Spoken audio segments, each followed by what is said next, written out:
E aí, pessoal do primeiro ano, bom dia. Pessoal, assim, antes de mais nada, pedir desculpas aí pela questão dos problemas técnicos. Ontem à noite, era por volta de 11 horas da noite, teve uma explosão no transformador da rua e parcialmente ficou sem luz e atingiu a rede de internet. E a previsão de retorno é de 11 horas, então eu não posso esperar com esse retorno, né? Então vou gravar a aula, vou postar no YouTube, aí vocês assistam, tá? E na próxima semana a gente já pega a aula ao vivo, beleza? Aproveita a próxima semana para fazer uma tirar umas dúvidas também que a gente vai estar ao vivo, beleza? Então, pessoal, nosso conteúdo desse período, a gente vai estar trabalhando a questão de hidrografia e hidrologia, água, né? Assim, antes de mais nada, eu vou fazer essa aula aqui uma introdução, tá?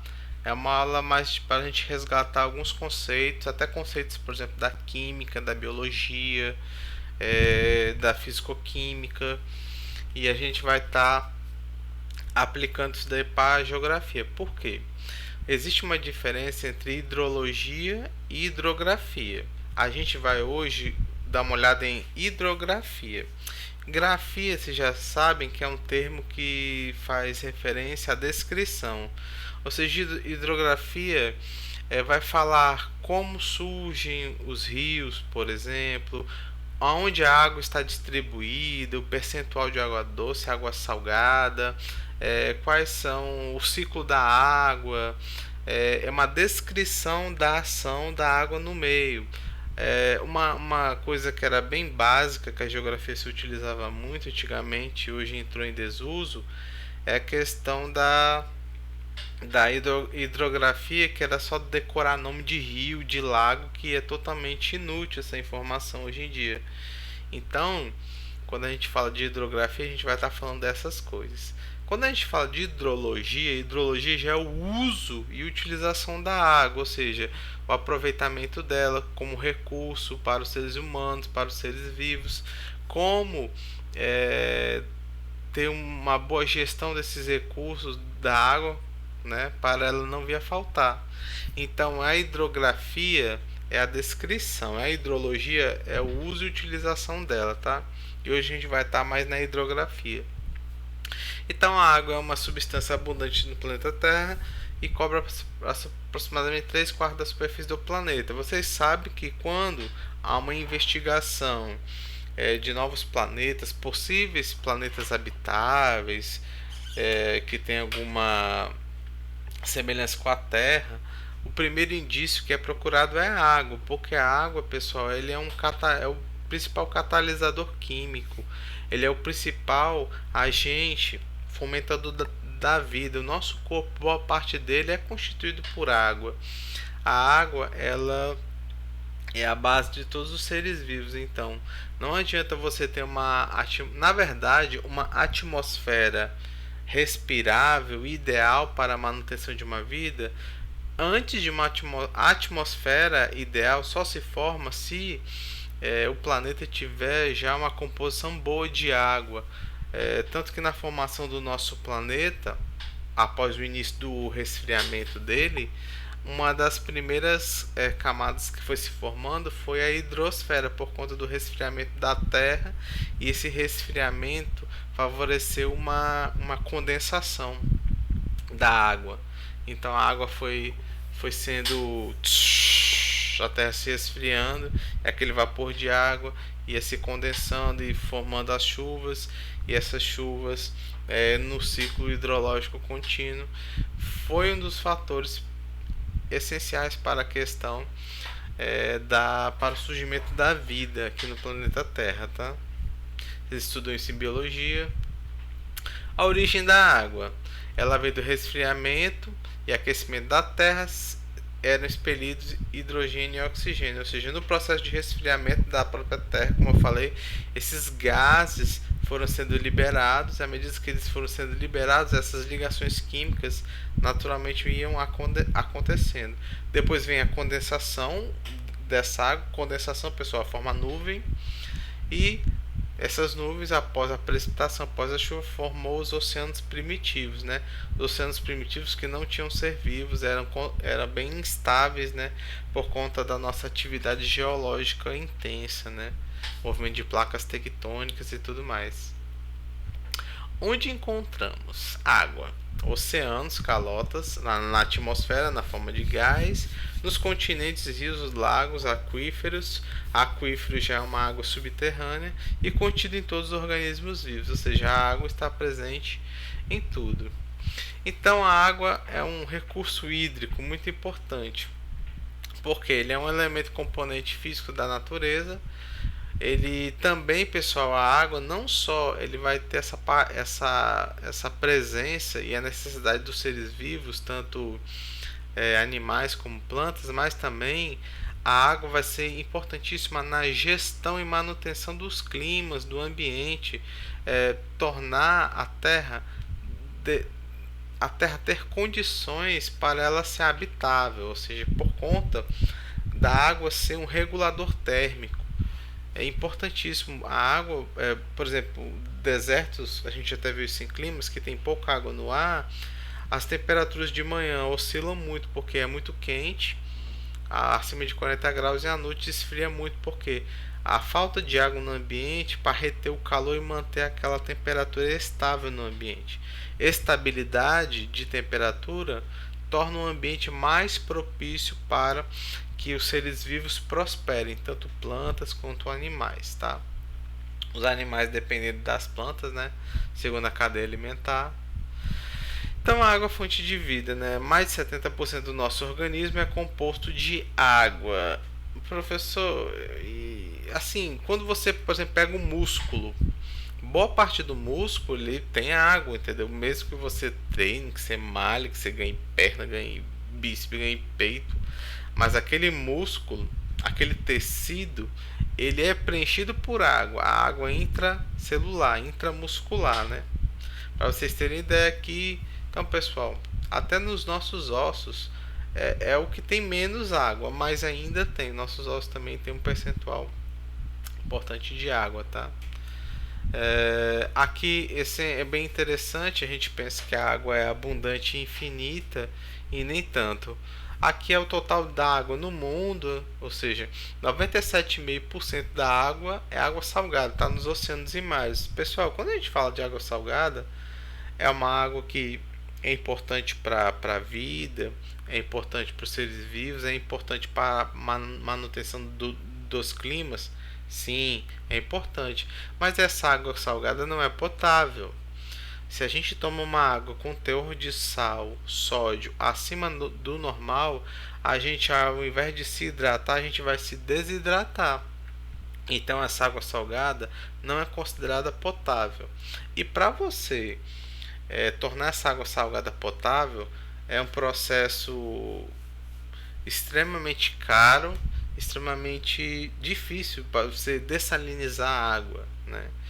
Então é um processo complicado. Então, pessoal, olha só, apenas 2,5% da água de todo o planeta é água doce potável, ou seja, viável para o consumo dos seres humanos e dos seres vivos. Ou seja, então a água nesse recurso extremamente abundante. Por isso que a gente tem que ter um cuidado, tem que ter uma conscientização no uso dela, tá? Desses 2,5%, vem para cá. Desses 2,5%, 68, quase 69% está presa em geleiras, ou seja, essa água doce, a maior parte dela está congelada nos polos, mas também nos picos montanhosos, pessoal. E quando a água está congelada, quer dizer que a água está o que? Indisponível, porque a gente não consome essa água, tá? Então a gente já quase 70% dessa água doce a gente não pode contar porque ela está o que? Está congelada. Ah, professor, então é bom que tem aquecimento global que descongela a água dos polos. Pessoal, é o seguinte, mesmo o gelo derretendo, ele vai para o oceano, essa água, então essa água vai se tornar salgada, porque o gelo, quando a água tem a forma de gelo, ele não agrega o sal a ela. o sal decanta, vai para o fundo do oceano. Então o gelo ele é água doce. Se você lamber, né, o gelo lá, a geleira é água doce, tá? Não é água salgada. O sal ele não congela, ele vai decantar. 38, perdão, 30%, quase 31%, essa água está o que? Nos aquíferos, no subsolo, nos lençóis freáticos, ou seja, é uma água de difícil acesso. Dá para utilizar, dá, mas você criar um poço artesiano, uma coisa assim, é muito mais complicado, exige muito mais uma engenharia, exige muito mais uma logística para você estar obtendo essa água. E apenas 0,3% é essa água de lagos e rios. Então, pessoal, olha só como a nossa água disponível ela é limitadíssima. Para, por exemplo, estou falando consumo humano, beber, tomar banho. Então, pessoal, a gente já vai tendo a noção de que a água não é esse recurso ilimitado, esse recurso infinito que eu posso gastar à vontade, se eu posso pagar a conta porque eu posso gastar à vontade, não. Eu fico impressionado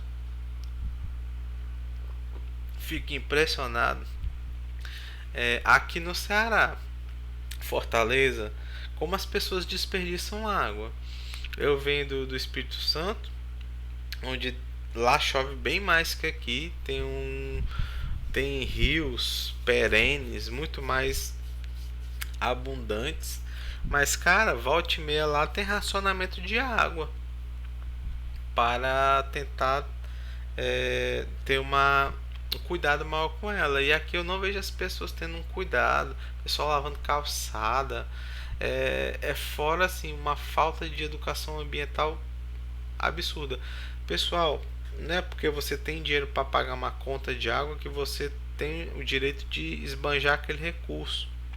Então, o uso da água que a gente vai ver melhor nas outras aulas permeia muito isso, porque é um recurso extremamente limitado, tá? E uma coisa que vocês veem em biologia que é bem interessante e recorrente que é o ciclo da água, o ciclo hidrológico, tá? Que é basicamente aquele ciclo onde a água no estado líquido evapora. Essa evaporação, ela alcançando altitudes elevadas, ela vai se resfriar, vai se condensar. Essa condensação forma as nuvens, as nuvens que vão fazer o que? Vai ter a chuva, precipitação, que vai reabastecer o que?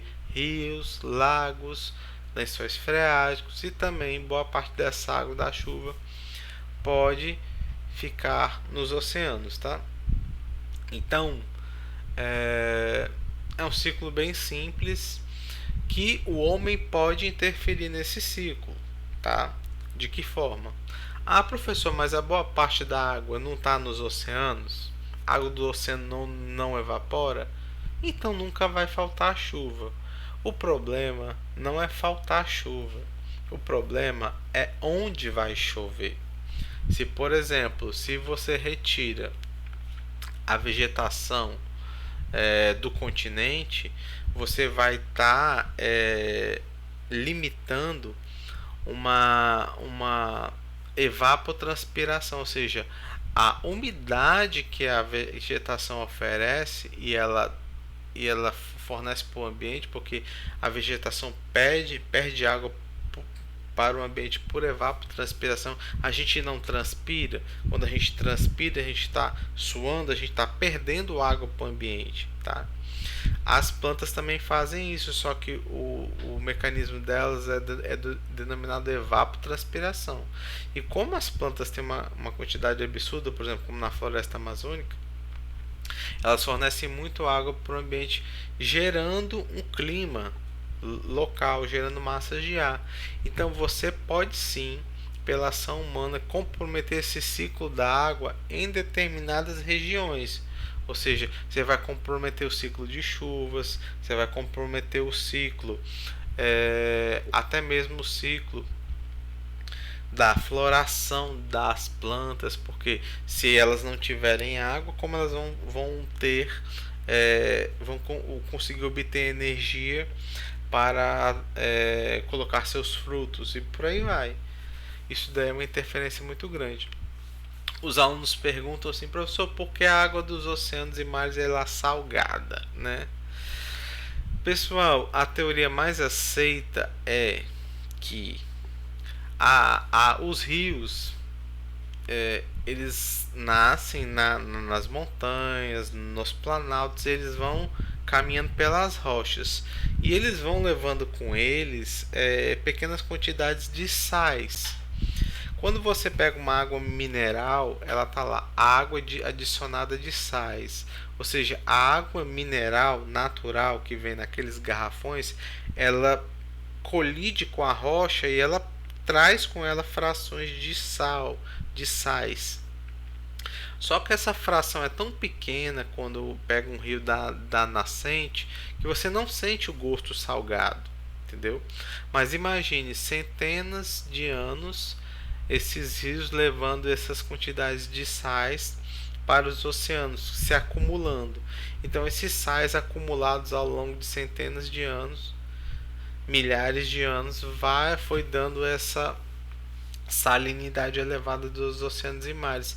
E tem outra coisa, nos fundos dos oceanos tem aqueles respiradores pela ação geológica, quando as placas se afastam, por exemplo, que liberam gases e até mesmo magma que chega no fundo do oceano, e esse magma também ele é carregado de sais também. Então o magma também é um elemento importante é, para para a questão da reposição desses sais no planeta, tá? Os oceanos, pessoal. Então a gente vai ver isso daqui direito na parte de hidrologia. Mas, pessoal, quando a gente fala de oceanos, é, você não tem que decorar informações de quantidade e tal. Na verdade, você tem que mais entender qual a importância desses oceanos, né? Que eles são importantes em vários aspectos. Um deles eu havia citado, que ele influencia o clima, beleza? Eles influenciam o clima.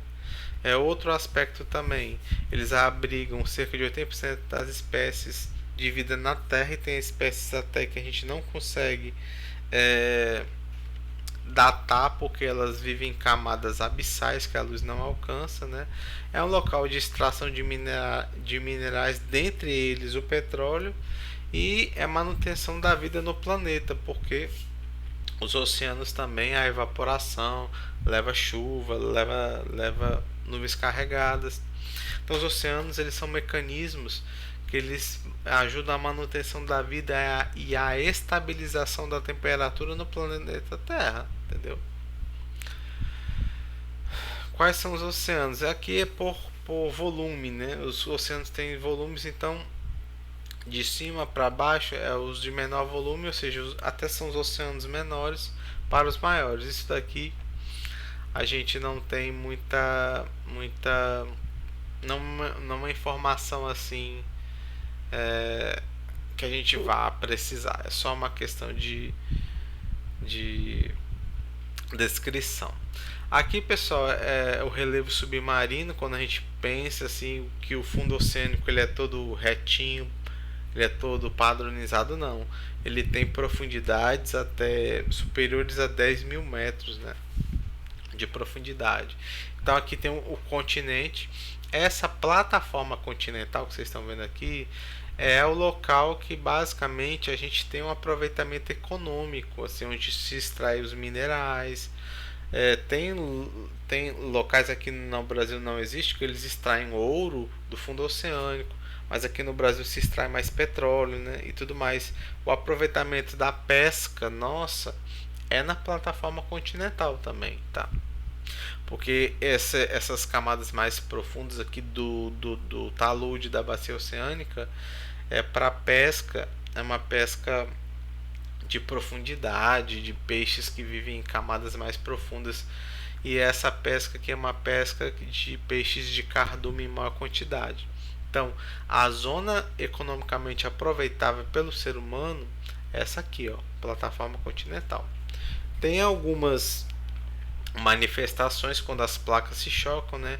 Aqui tem uma dorsal oceânica, que nesse caso é do afastamento, mas também tem ilhas que se formam pelo encontro de placas tectônicas, e tem fossas que são regiões extremamente profundas, né? Desprovidas de luz e com ecossistema particular, né? Que seres vivos sobrevivem pela quimiossíntese, ou seja, eles não têm luz, né? Algas aí, plantas, elas não têm luz para fazer fotossíntese, então elas fazem uma quimiossíntese, né? Que é um processo mais elaborado de produção de energia a partir de reações químicas com os elementos que eles têm na água, né? Porque tem muito sal, né? Então eles conseguem realizar uma quimiossíntese, né? A nível pessoal de conteúdo, a gente vai estar dando uma olhada nesses conteúdos, mas por hoje eu queria parar aqui, porque eu quero mais dar essa aula ao vivo com vocês, mas eu não gostaria de deixar vocês sem nada, tá? Então na próxima aula a gente continua dessa página, depois a gente vai e encerra, tá bom? Então pessoal, desculpa aí, na próxima semana a gente encerra esse conteúdo. Aqui foi mais uma introdução para vocês não ficarem com nada, sem ter que estudar, sem ter que ver. Esse material vai estar disponível, viu? Então, pessoal, falou, um abraço, fui.